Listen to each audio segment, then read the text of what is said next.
everybody, how's it going? This is Max with Buzz Talks here, and I'm back with a Westworld Season 3, Episode 4 reaction and review, where I go through and give my thoughts and feelings as well as break down what happened. And I gotta say, after this episode, I'm a little bit overwhelmed. A lot happened in this episode, and a lot of reveals that I wasn't necessarily expecting. I did not expect that we would get a reveal that Dolores made copies of herself and implemented them into multiple hosts. But it all makes sense when you look at Dolores and Charlotte's interactions. Last episode, Dolores was talking about how no one trusts Charlotte as much as her, and nobody knows Charlotte as much as her. So it makes sense that she ended up copying herself because she can truly trust herself. But the only question that's to be had is I don't believe you can copy consciousness. I believe that's a road for each individual. So I think Dolores copied every aspect of herself, but you can't copy somebody reaching their own center. So while Dolores has all of these hosts doing her bidding because she is everywhere, I think she's going to start to realize that these hosts that she made, that she copied from herself, could become individuals. It's like what we saw with Charlotte last episode. Her losing her touch on reality.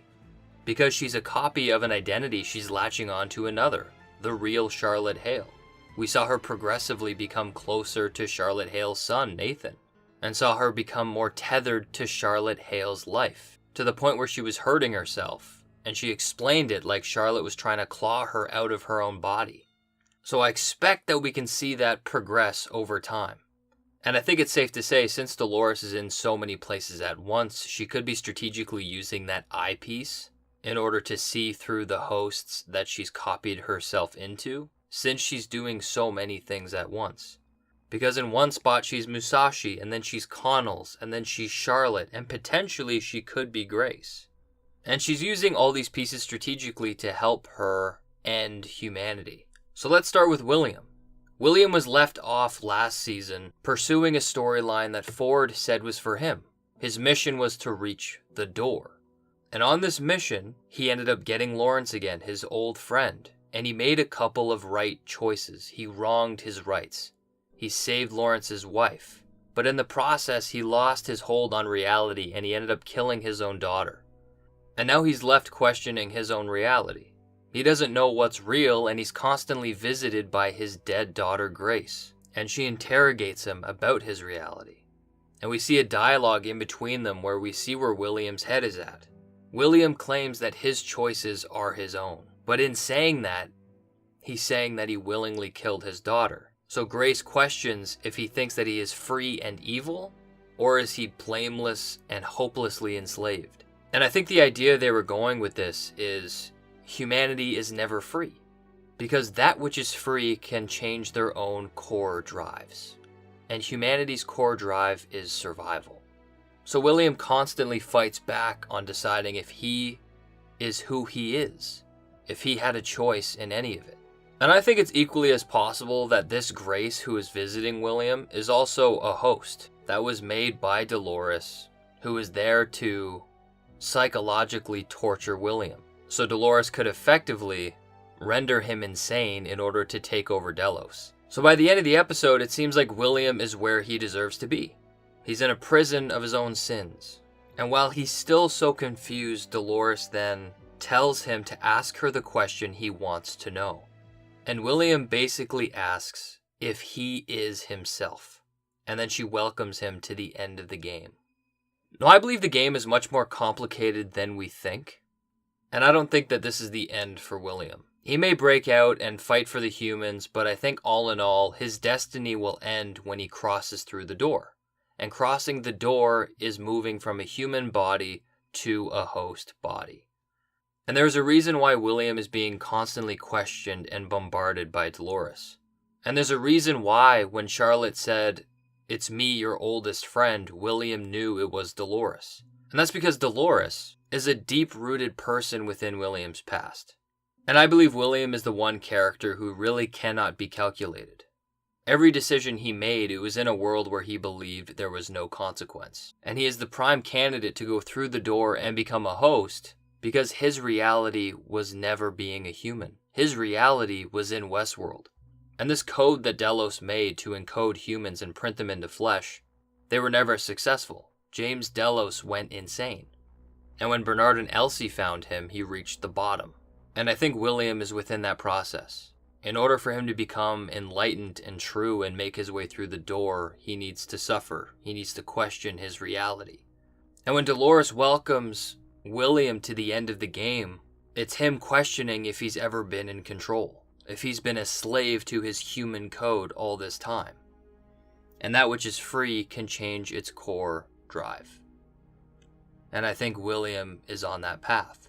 So I have a feeling William is going to go through a really tough time in this season. But then we also have Musashi. And I have a feeling Dolores brought him back specifically for Maeve.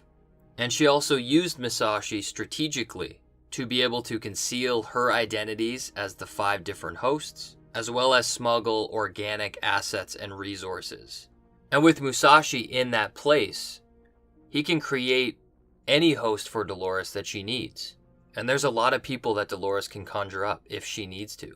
In the first episode, she gained access to some information by insight. She has some information of people on there. And also in her mind, she knows how to create a human by code. So she completely understands a decision that any given human will make if she knows the character to base it off of. So with Musashi, she now has access to create any type of human that is within her range of knowledge.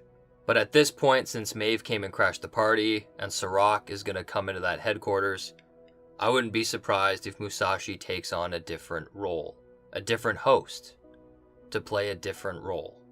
And the same goes for Connells. He's Liam's bodyguard, and he played his role well. He was Liam's bodyguard and ended up gaining access to his bank account. They ended up robbing William blind, and now they have him hostage. So Connells is probably going to be replaced by another host to play a different role, since now they have Liam in their custody. We will probably see Liam become a host, if Musashi still has the resources to do so. But at this point, Dolores seems pretty much unstoppable. The 5 marbles that she printed were all her own, and she can implement them in any person that comes her way. But there's 2 people that are fighting against her, and it will be interesting to see how that plays out. You have Bernard, and you have Maeve. So first with Maeve, her motivations make sense. She's partnered with Serac, who's the most powerful and wealthiest man in the world. He has access to world knowledge, and Rehoboam. And Rehoboam is a supercomputer, and what exists in it is a simulation that mimics our current world. We learn a bit about Serac's backstory, that Paris was blown up, seemingly by nuclear war, or a nuclear explosion. And with that, he believes humanity cannot be trusted, so he needs to charter a path for them. So in doing so, he's gaining complete control. He's learning about every single human by creating a vast network of technology. But the one thing he doesn't have is the code that Delos invented, and he could never figure out. And that is the true core code of a human. Last episode, we saw that Caleb had 10 to 12 years to live until he killed himself, based on Insight's predictions. And that means that Rehoboam went through hundreds and hundreds of billions of different simulations and realized that the average of his life expectancy is 10 to 12 years.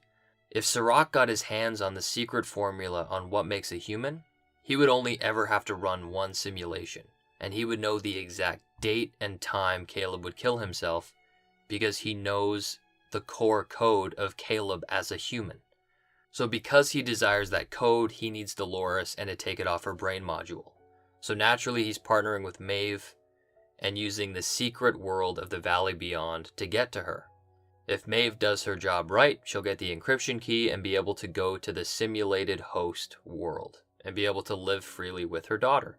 And then there's Bernard, who's seemingly the middle character. Whereas Dolores wants to tear down the real world for the hosts, Maeve wants to end it and live in the Valley Beyond. Both hosts are fighting for their own kind in a way, but both aren't offering a choice. And I honestly don't think Bernard even has a key motivation yet. He's a host who's not even truly conscious. He has to use voice prompts to make sure that he's not being controlled. He hasn't reached the center of his own maze. And in that, I think he's wandering around aimlessly to try and stop Dolores. But he doesn't really understand why or what the outcome would become. Ford had to control Bernard last season because he knew that Bernard didn't have what it took to beat humanity. Humanity would kill him every time because how good-natured he is And as soon as he reached consciousness, he realized that Dolores was needed. And Dolores even understands that Bernard is needed. And I don't think Bernard is needed right now in the war. He might be needed after to create peace. Because at this point, Bernard busted his butt to protect a human who wouldn't think twice about killing him. And he's fighting against his own kind. But now he's held hostage by Dolores, and she probably will let him go again. Because Dolores created Bernard for a reason. She tweaked him to not be an exact copy of Arnold because Arnold never made it. Dolores strictly designed Bernard to last. So I guess we'll see what she does in the next episode. And also I think this episode is the start to really make Dolores look like Wyatt, the villain. And I believe it's meant to. She's meant to look like the villain because she needs to cause pain and suffering for her people to create consciousness. And she needs to cause the deaths of all the humans in order to create a safe space for her people. It's just as Akecheta said, intentions are hard to understand in Westworld. But that is all I have to say about this episode. Please let me know what you thought. But until next time, I'll see you guys later.